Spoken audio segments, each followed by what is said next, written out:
I'm Rabbi Dr. Shimon Cowen. I'm the director of the Institute for Judaism and Civilization in Melbourne, Australia. And it's my great pleasure to be able to chair a gathering of some of Israel's leading scholars and legal figures. Our purpose in gathering here today is to examine the relevance of a universal ethical code known as the Noahide laws, or the 7 laws of Noah, to contemporary society.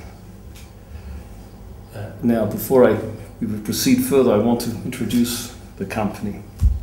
First of all, we're very honored to have with us Justice Tsvi, a former Justice of the Supreme Court of Israel. Next to him is sitting Professor Nahum Rakover, the head of the Jewish Legal Heritage Society and a former Deputy Attorney General of the State of Israel.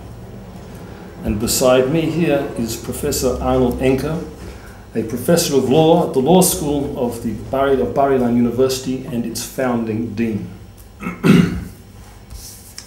Now, by way of introduction, I would like to start with some words of a former president of the United States, John F. Kennedy.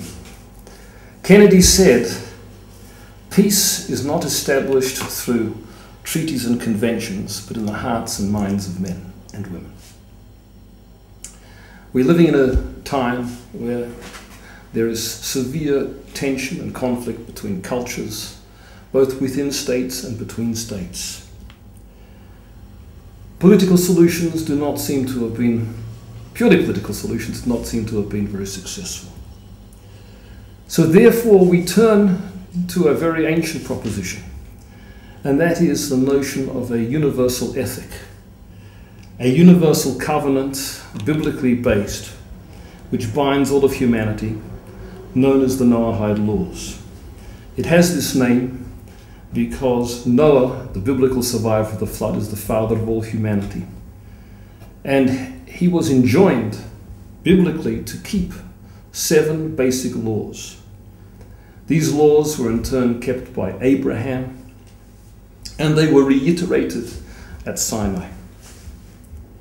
Now, the significance of turning to the Noahide laws to achieve harmony between cultures and between peoples is based on the point which Kennedy made, namely that these laws can find a common resonance in the hearts and minds of men and women.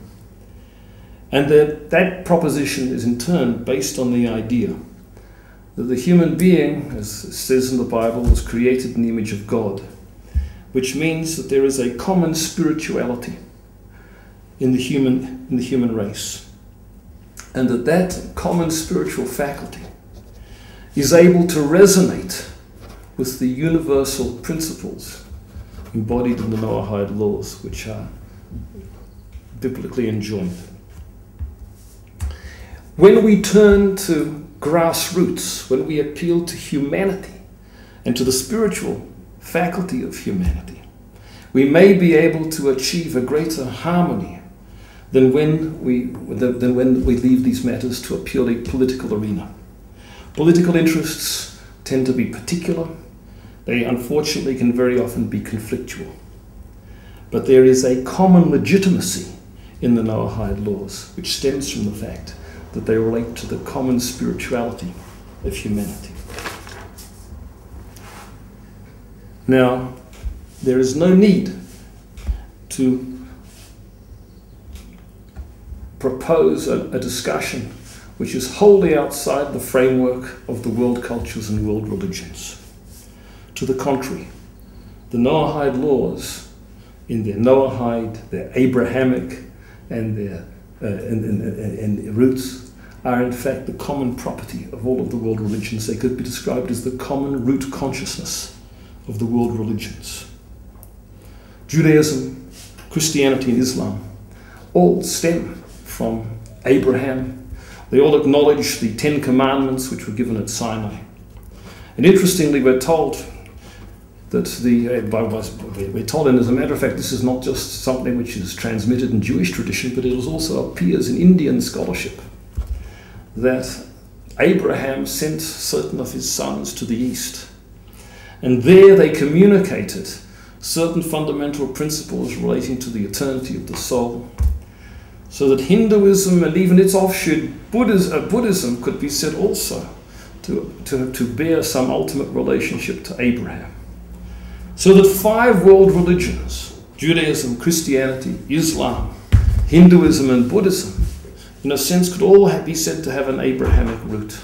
Now they have gone their own ways, but the purpose of this discussion is to get back to the root consciousness, get back to the Noahide laws by which Abraham lived, and to find a common resonance for these values amongst the world religions.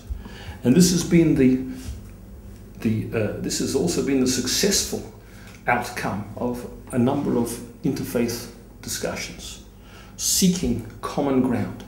And the common ground which has actually been discovered has often been found to be precisely that of the Noahide laws.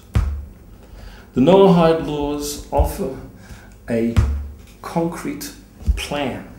They possess great detail, and they offer concrete arrangements whereby human beings can live harmoniously together.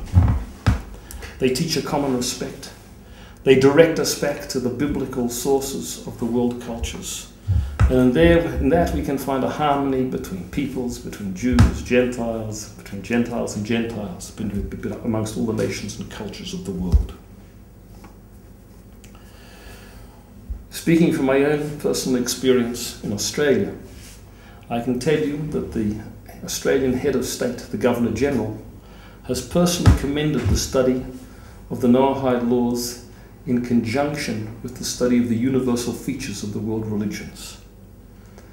The Chief Justice of the High Court of Australia has also commented very favourably on the applicability of the study of the Noahide laws to contemporary social issues.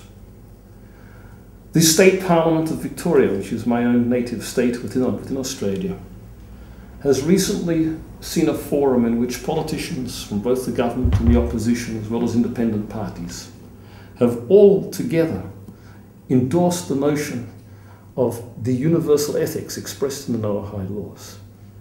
And here we see, therefore, a series of a potential model arising whereby politics showing due appreciation for the common legacy of the world religions can in turn import into the political realm a sense of shared universal values.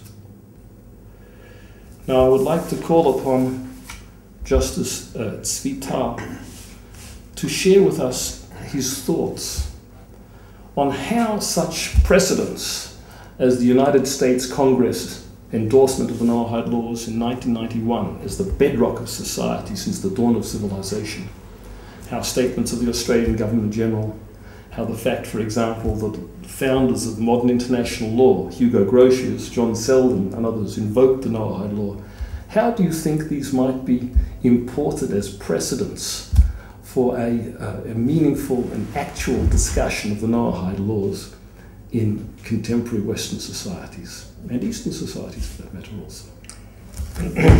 First of all, thank you for inviting me to this important meeting. It's a great honor for me. And I think that if you get down to the what you call the grassroots, we find that the Noahide law as really, if you want to characterize them in 1 or 2 words, it's just human decency.